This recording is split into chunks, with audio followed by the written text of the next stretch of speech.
Le Castellet at the circuit Paul Ricard. Sebastian Loeb and Jose Maria Lopez forced to start both races from the back of the grid after problems with the automatic fuel cut-off system in their cars were discovered after qualifying. Their teammate Ivan Muller won race one, Seb Loeb was second, and Lopez was fourth.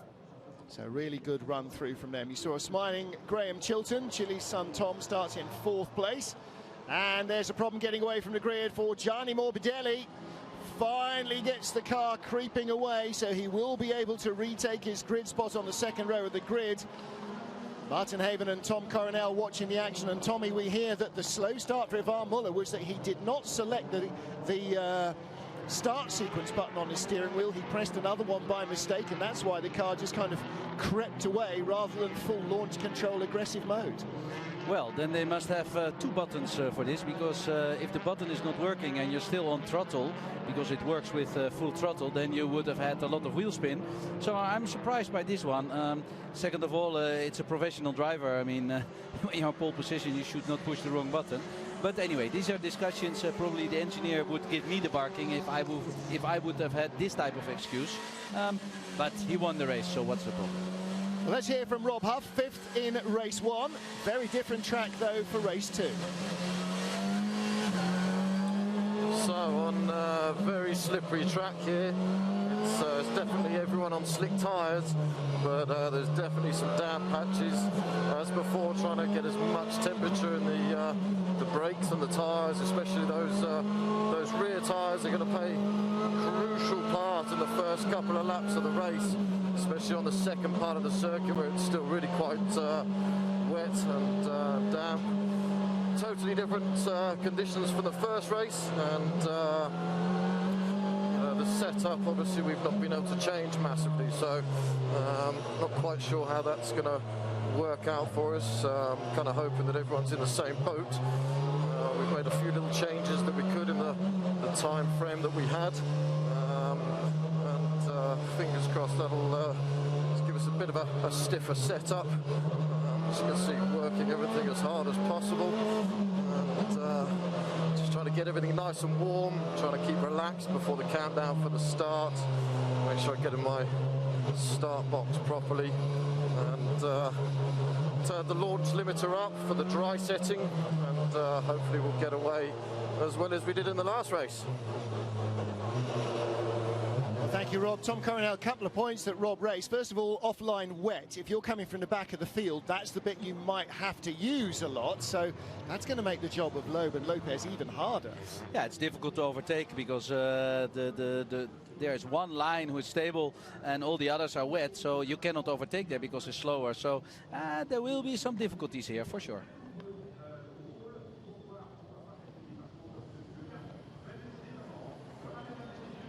Cars forming up on the grid. Our grid is complete. All 18 competitors with 2 of the 3 factory Citroens on the back row of the grid are ready to go. Mehdi Benani and René Munich on the front row. Behind them, Thiago Monteiro and Gianni Morbidelli.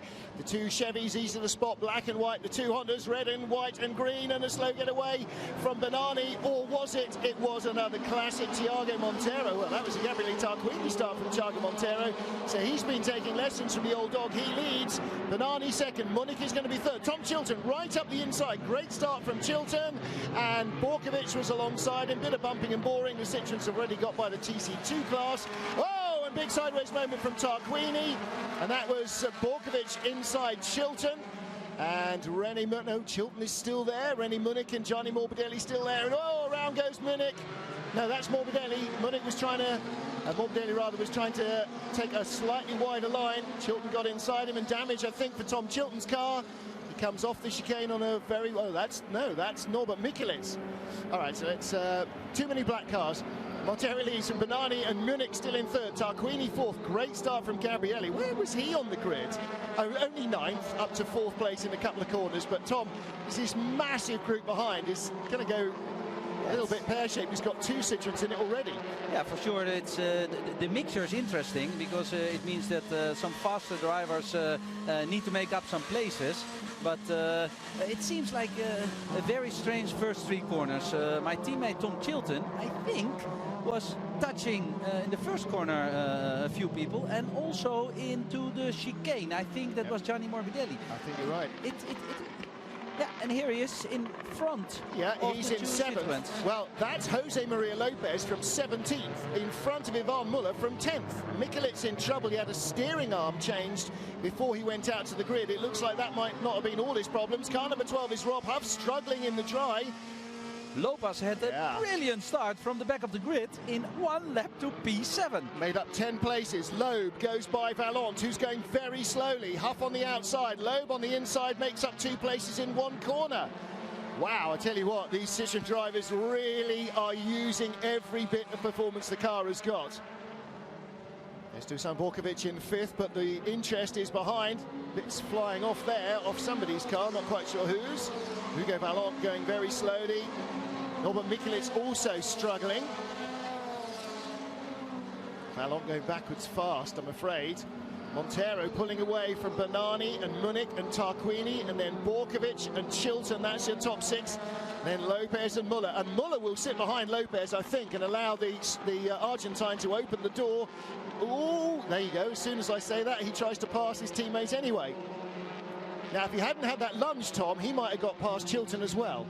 Yeah, well, it's already quite impressive how he's overtaking the inside of my teammate's car, because I know what this car is capable of finding the grip, but somehow they have so much more grip on the inside.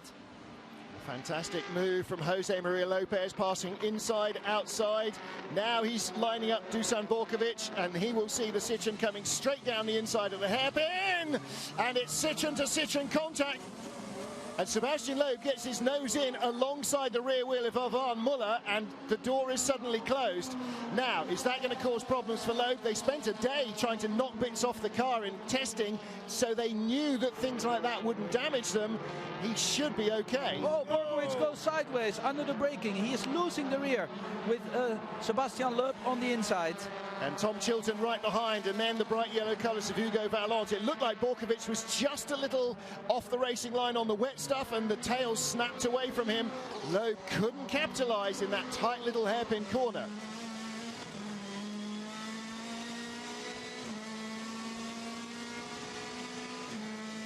On board with Sebastian Loeb, down the Mistral straight. He pulls out from behind Dusan Borkovic, or does he?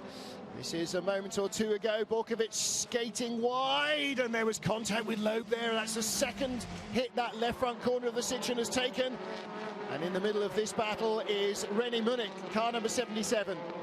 He is more than happy to move out the way and let the professionals who are racing for the championship get on with it. He just enjoys driving these cars. He said, I'm not here to make life tough for anybody. And, you know, when you are in a championship battle, having a guy who will get out of the way without holding either driver up is actually great news. Dusan Borkovic, however, is giving Sebastian Loeb a tough time of it. Oh, up the inside, and again he sticks his nose inside, and again Borkovic gives him racing room and survives, and Tom Chilton's getting a run on Loeb, who squeezes him up against the pit wall and cuts him right off. Do you think Sebastian Loeb needs to learn much about touring car racing? I think he's got pretty much what he needs. It's an aggressive driver. He's really trying. You saw that he tried to put the nose in at the last corner of Borkovic, and he was even locking up the wheels, because when the camera was on his car, you heard... Yeah. He's been watching some videos and taking some lessons from the best, and Hugo Vallant gets it wrong under braking. Again, Tom, when you're away from the line, maybe just on the curb or the paint, it's so much less grippy, and he just skated wide. Norbert Mikulic tried to get by in the Honda. That Zengo Motorsport car doesn't seem to be as quick as the Castrol cars or the Pro Team car of our race leader, our second place man, Mehdi Bennani. So you've got Honda 1, 2, 3 at the moment as the Citroëns work their way through from further down the order. There was a small coming together between Mikulic and Vallant. He didn't give him any space. He just moved to the outside, and then they touched, and then Mikulic cut the circuit. He went on the wrong side of the tire barrier at the chicane, which to me is no problem, because he was trying to avoid an accident. Yeah, absolutely. Now, The stewards will look at the incident between Tom Chilton and car number 10, Gianni Morbidelli. Morbidelli's now recovering from the tail of the field as we look at the battle for second. Gabriele Tarquini chasing Mehdi Benani, whose front splitter, of course, he used in Marrakesh because the rest of Tarquini's car was a bit banana-shaped after being hit by Gianni Morbidelli in free practice. It's of course a little bit painful to see Benani here running on second, but until now he's doing a good job. Well, it's worth underlining, Tom, you know, you guys race hard, but you do get on well out of the car. And I mean, we saw, you know, your conversation with him on the grid in Marrakesh last week, and you know, that's an incident like that is not going to hopefully sour relationships between drivers who get on so well. Ah, well, you know how people behave on the circuit. For me, on the circuit and outside the circuit are two completely different things. So, no, I'm not worried. I know it's a reasonable, clever person. Probably in Marrakesh he was a little bit more hot. And, yeah, you know, we can have many discussions whose fault it was. But it's over. It doesn't help to discuss it. I'm not here just because of that accident, but I'll be back in Hungary. Absolutely. Well, Tarquini moves up to second, Benani in third. So Castrol, Honda 1-2, Thiago Montero leading Gabriele Tarquini by 3.5 seconds. Fastest lap of the race, though, for the man in fourth place, who is now right with Benani. Jose Maria Lopez, Ivan Muller with him. Sebastian Loeb in 8th place. Don't forget that Lopez, if they finish as they are, will retake the championship lead from Loeb, who finished second in race 1. And Muller will close a little bit on Loeb, but not on Lopez. It's a fantastic battle of performance going on. Lopez around the outside, squirrely under braking. But Tom, that was like a car in a different class driving around Benani's Honda then.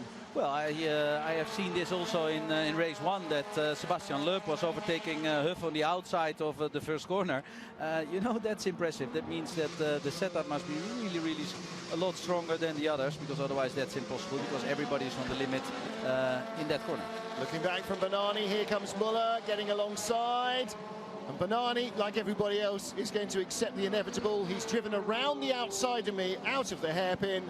Well, he's going to go by me in a straight line. There's no question about that. If you've got that much in a drag race at the start, then your rival will never catch you back. So Lopez and Muller move up to third and fourth. One Citroën already on the podium from the back row of the grid. Yeah, but it's quite easy what's going to happen here. Thiago Montero is leading the race with 4.5 seconds from Gabriele. So Gabriele now has Lopez and Ivan Muller yeah, to take care of, which I think is going to be a difficult task. But for sure, Tarquini will try to keep them behind. But that is in the benefit of Thiago Montero, because 4.5 seconds in, 11 laps, that's nearly impossible. Yeah, okay, I would give you that definitely. Tom Chilton, incidentally, in the black Chevrolet, the Capsicum car, back in front of Sebastian Loeb. So he's repassed the Frenchman, and here's where he did it, into the first corner. No contact there. Loeb's camera showing that Chilton dived on the inside and Loeb just a fraction too late. And we're talking the blink of an eye too late, Tom. Not a second or two. It's fractions, hundredths of a second too late. You just overstep the mark by a car length. This is the battle for second, which will be very interesting. Oh, Tarquini makes a mistake. Yep, gets a big one. Big mistake. Round the outside goes Lopez, round the outside, the other side goes Ivan Muller. They both go by, and I thought Tarquini's chance there was to hold up Lopez, allow Muller to catch Lopez, allow Muller to attack Lopez, which he will want to do to get in front of the Argentine. But as it was, a miscue from Tarquini gave away second place, and you don't see many big mistakes. Oh, what happened? Oh. There's a safety car. Safety car is out. Why? All three sectors of the racetrack are yellow. This is a good possibility for of course Lopez and Muller. Game over, I'm afraid, for Thiago Montero. Not a chance he's going to win a race with Lopez and Muller starting right behind him. Okay, so this is Loeb, Borkovic and Chilton. Whoa! I bet he still finishes the race. Loeb went straight into the tyres. Again, a gap that was there when he turned in wasn't. He did actually have a little bump from Dusan Borkovic, but not from Borkovic's point of view. You know, he didn't push Loeb off on the outside. Loeb tried to cut the corner just a little too much. So in the notes there, don't cut. So safety car is out. Bruno Correa employed in the Alfa 4C. But what's now the situation of Loeb? He's still driving. Yeah. It's like an Audi. That car's going to finish the race.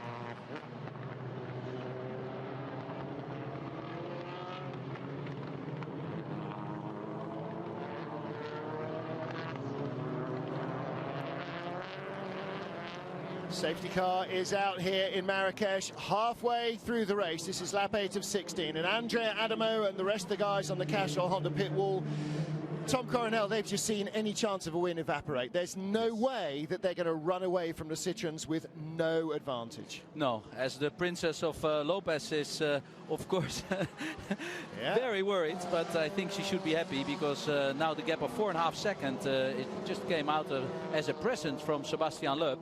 That means that Lopez and Müller have a lot better chance to win this race. But don't underestimate Thiago. Thiago is a big fighter. I have had a lot of battles with him, and he never gives up. Yep, I know, absolutely, I agree. He's certainly not going to pull over. However, we've seen from the grip that the Citroens generate, if he gets away from them, he'll be doing really well. Great start from Thiago, from third on the grid. Really just streaked through to lead right from the first corner. This is the view. Listen to the wheel spin from Mehdi Benani, just endless wheel spin, couldn't get it regulated. And the problem, Tom, with a turbocharged engine is as soon as the wheel starts spinning, the turbo spins up and produces more power, and that means more wheel spin. Yeah, even if you want to short shift, as here we saw Tom Chilton have a little coming together with Gianni Morbidelli. Gabriele and Gianni Morbidelli. Yeah. But the car's still in, still driving. Jose Maria Lopez. No, it's with the wheel spin is quite interesting because sometimes you try to short shift, but once you do that and once the wheeling is there, it just keeps spinning. Well, let's have a little listen to what Rob Huff is thinking of the race so far. He's in 12th place. So it looks like we've got about 12 laps left to go. Tough start, really tough start. I jumped in van in the Citroen off the line and then had to take to the outside down into turns 1, 2 and 3. Got pushed a little bit wide. So definitely some aggressive driving going on from these guys. It's good being out here. It's a little bit tough, like I say, or for sure it's very tough. The car seems to be working quite well. Just being told the safety car is in this lap. But so far so good. Car seems to be going well. The track is still a little bit slippery on some apexes. I'm going to hand back over to you guys now because I need to get ready for this restart. Thank you, Rob. So Rob Huff getting ready to restart, so are we. Martin Haven and Tom Coronel, who will be back in his Royal Motorsport Chevrolet for the races in Hungary in 2 weeks' time, and I'm sure he can't wait for that. There's your teammate Tom Chilton, who lies in 7th place as we get ready for the safety car to come back in. So last couple of corners here at the famous circuit Paul Ricard, just outside the village of Le Castellet, 45 kilometers from Marseille in the south of France. And after a wet day all round, what is pretty much a dry track ready for the second half of this race. It's always interesting. Always interesting when you're behind the safety car as the driver, because the top guy he decides when to take the speed. As you see, he's waving, and then boom, you accelerate, and then you hope there is not a gap in between too big if you are a little bit further behind. So getting ready to go, the Citroen Racing guys. And they're close. Yeah, right behind. Jose Maria Lopez in 2nd place. Ivan Muller in 3rd place. Sebastian Loeb in 9th place, car number 9. Thiago goes defensive very early, expecting Lopez to use the outside line, and cuts him off at the apex, but Muller's in the other mirror. This is not going to be easy. It's lap 9 of now 17, and Muller's already trying to get the lead away from Lopez, or 2nd place at least. Yeah, but don't underestimate it. They are teammates and they have to respect each other. But as you see in the slow motion, Ivan Müller was cutting with 4 wheels off the circuit. There is a rule, you have to be with 2 wheels on the black stuff. And check the replay. This could be a discussion. And John Philippi has hit a tyre stack somewhere. And that is, has he hit Pasquale Di Sabatino? Oh no, or Franz Ensler. Yikes. hits him in the door. Doesn't look like any damage to Engsler's car, but we should see a safety car again. Incidentally, drive-through penalty for Tom Chilton, who's been adjudged guilty of at least one of the two incidents. That's, I'm guessing it's the Morbidelli facing backwards one. And young Frenchman John Philippi, the medical car, is with him. It was a pretty big hit, Tom. He stopped almost dead from kind of 80, 90 kilometers an hour, and that knocks the wind out of your sails a bit.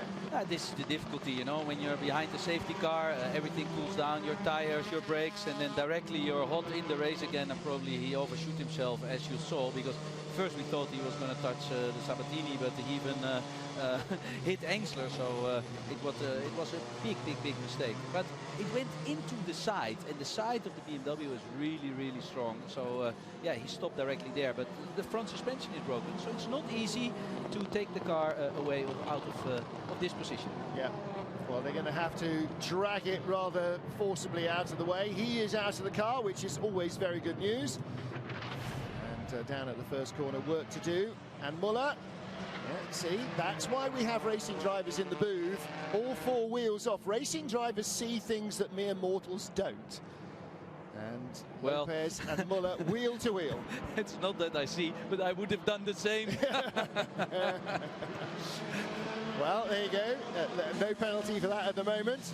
And, you know, generally in racing, if you don't make up a place, then that's okay. But again, from right behind with Gabriele Tarquini, seeing Muller and Lopez battle, he's going, go on, hit each other, go off. Waiting for the door to open so he can go by to make it a 1-2 behind Thiago.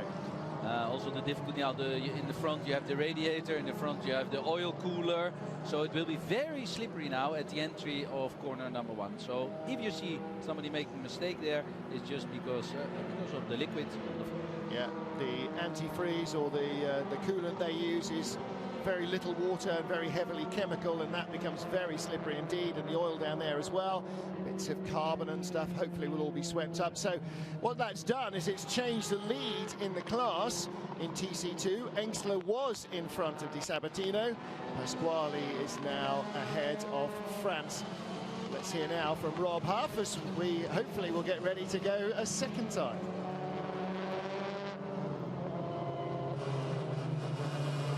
I'm sure the guys upstairs have said, safety cars breed safety cars, and it's exactly what's happened here. Looks like on the restart, two of the TC2 cars have come together down at turn 1, bit of debris down there.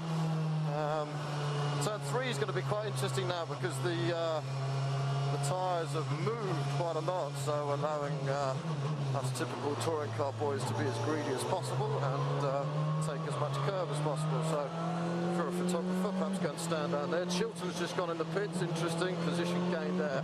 Not sure what's up with Tom's car, but he just pulled in the pits. And the safety car just trying to keep everything up to temperature without overheating it. So it's just a case of leaning on the brakes a bit, keeping the exhaust and turbo temperatures down, short shifting, low RPM, and no real debris down there at turn 1. So that's good to see. So we don't need to be too careful coming down there on the first go. Looks like safety car's going to be coming in this lap. So again, time to get ready. Thank you, Rob. Well, he was seeing Tom Chilton come down the pit lane, but Tom Coronel taking a drive-through penalty behind a safety car, I'm not sure is going to be allowed. I think he's still going to have to do a drive-through. Whatever, a drive-through penalty has ruined your race anyway, so you know he's going to be at the back. Yeah, I don't know this type of regulation because, as you said, your race is over anyway. And that's why you have a team manager who does know the rule book. So on board with Gabriele Tarquini, a Honda and 2 Citroens right in front. Thiago Montero is our race leader from Jose Maria Lopez, who has a big lock up there, and Ivan Muller. I think Lopez was expecting Montero to be going quite so slowly at the end of that long right-hander at Brosset. Well, with the front-wheel drive car, this is, to be honest, you're driving always on 3 wheels. People think, okay, why the inside wheel is up in the air, but this is typical front-wheel drive racing. You're always on 3 wheels, so once you're in a corner, you lock up very easy.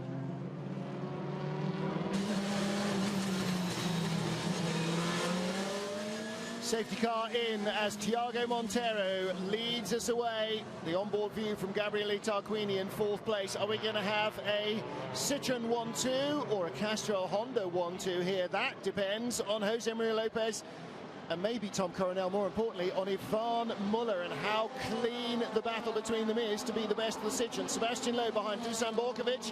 Is he going down the inside into turn 1 as he has done so many times? See Borkovic's car flapping some panels. Yep, straight down the inside, finds the oil and the lubricant and is suddenly very sideways. Well, Sebastian is greedy, and I can understand this type of situation because, well, he's the leader in the championship, and he's just seeing that Lopez and Muller are almost in the lead, so they will take a lot of points. So he's greedy. With only 6 laps to go, yeah, you know.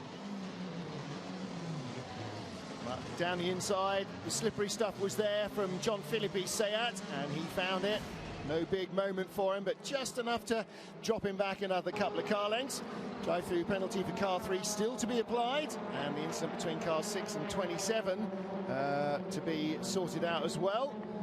Well, obviously nobody has spotted Loeb driving into anybody. Ah, but this was racing. They were touching, and we still are driving with touring cars. Absolutely, we need to rub a little bit, otherwise it will be boring. And also these drivers, they are used to it. Oh, somebody overshoot himself. Yeah. Who went straight? Shot straight off. I think that was Norbert Mikulits or James Thompson. Norbert Mikulits, I think. Thiago Monteiro still leads from Jose Maria Lopez. What about Ivan Muller? Thiago needs Ivan to really start attacking. It was René Munich who overshot himself. Incidentally, the incident between Philippi and Engsler is the one that the stewards will investigate. And I don't think that Engsler is going to be found guilty for that, even in the stewards' room. Thiago Monteiro still leads, and again, Tom Coronel takes the inside line, defending hard against Lopez and Muller. Muller's just going to sit there, isn't he, until Pachito opens the door. This is a funny one because he was trying on the outside, but he did that before, and then Ivan Muller put his nose in. And as you just saw, the second corner, they all cut with 4 wheels. Yeah, this is what Huffy said. This is how we are. I mean, it's possible, and with the touring car, you know, yeah, what's allowed, what's not allowed. This is the way you race. Absolutely right. So René Munich has gone from 6th to 11th with that mistake, and Lopez on the inside at senior buries it flat in top inside Thiago Monteiro, and he's got the grip to get away with it. Well, congratulations to everybody applauding the driver's move, because it's the engineers and the designers that are giving them the car to do it. Little drag of Ivan's rear wheel arch on the nose of Thiago's car as he goes through. So they're past the Honda, and now the battle between the two Citroens will begin, between Jose Maria Lopez and Ivan Muller for victory here.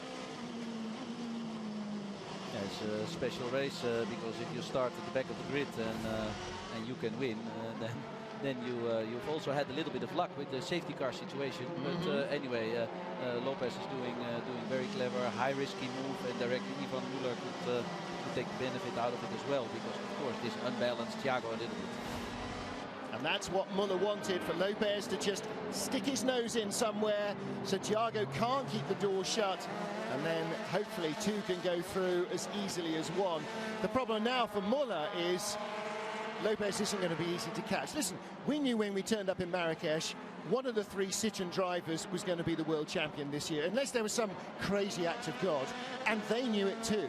And for 24 races, they know it's them or their teammates. The rest of them are part of the game as well, but for the World Championship title, it's me or him.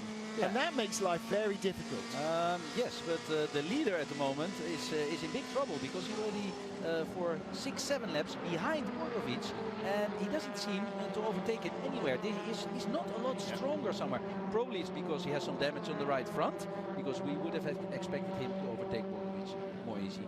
Well, first of all, he's got damage to the bodywork, and that's going to disrupt the aeroflow, so there's going to be a little less on turning, a little less front grip. Secondly, he is right behind Borkovic, so the dirty air behind Borkovic will upset the front end of Loeb's car as well. He's going to have to keep lunging down the inside under braking, where you don't need so much aerodynamics, because he's not going to catch him through the corners.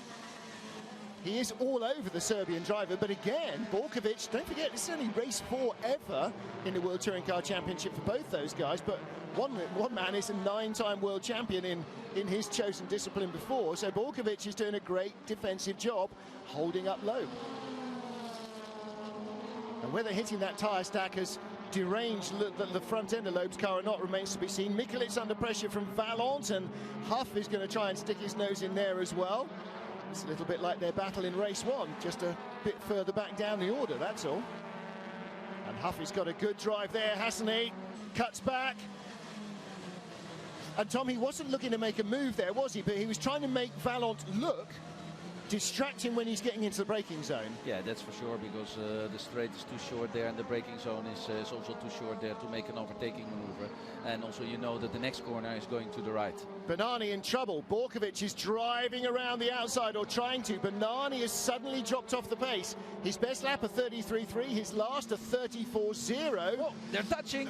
And Borkovic tries to get inside, and here's the chance for Sebastian Loeb. Borkovic drifts a little offline. He has to get on the brakes. Loeb's up the inside. He's no mug at this game, is he? Loeb sees an opportunity in capital letters in every chance, and through he goes. He's been waiting a long time for that. He's in 6th. But Bernani doesn't seem to lose his speed. Probably he just made a small mistake there, because he's not losing speed now. Well, if you make a mistake in the exit of that chicane, you're going to be slower all the way along the straight, aren't you? And that's, you know, it pays off at the end what happens at the beginning. To the straight we go. Is that wheel spin as Bernani rode the curbs there? I think it might have been. Sebastian Loeb is right behind us as we sit in 4th. So it's Citroen 1-2, Castrol Honda 3-4, Bernani in 5th for the moment. Loeb throws it at the apex. Couldn't quite close. But part of that, Tom, really showing strongly on the inside again, is to keep Bernani looking in his mirrors, to unsettle his concentration. Well, Bernani as a driver has some experience in the championship, but there are possibilities. I mean, he's of course a good driver, but still to do this for what is it, 15, 16 laps or 18 laps is not easy. But we have only 2 laps to go, so Sebastian Loeb needs to make a move, because further up he won't come. The maximum he can do is 5th. Good battle at the moment. This is Bernani in 5th. Bernani, Loeb, Borkovic, Mikulit, then Vallant, and now on board with Huff. So this is 5th position down to 10th place. 6 cars, all covered by a car length or 2 between them. Vallant taking a very different line, and Huffy looking to the inside. Stay with it, stay with it. Contact! They touched! Had to happen. Vallant trying to get the door closed too late, and Johnny Morbidelli, who was nowhere on the straight, drives by them both. Sometimes, Tommy, the door opens for you and you didn't even knock. Yeah, it's nice to get presence, and Valente is now even touching with Gianni Morbidelli. Last lap for the leader, Jose Maria Lopez. He's 1.1 ahead of Ivan Muller. He's going to have to give it away. Loeb still not by Bernani. He's got by Borkovic. And Vallant suddenly much slower onto the straight. Is he waiting to pay Rob back? No, Morbidelli's got away from him. Oh, and Lopez, I beg your pardon, Loeb, trying for 5th around Bernani. And like in race 1, going, yeah, like Huff did, okay, you can try going around the outside all day long. You better be really good there, though. Apex at turn 4, on to the Mistral straight for the final time for our battle for 5th place. Is he going to get him? He's close, he's going to throw it up the inside into Senior, isn't he? Bernani's guarding the inside, now comes onto the racing line. No chance for Loeb there, but can Bernani hold the car all the way around Beausset? The gap is too big, so I don't see any possibility that he is trying to overtake him here. Loeb's got company from behind. If he misses his passing attempt, Borkovic will go straight by. He could lose more than he'll gain.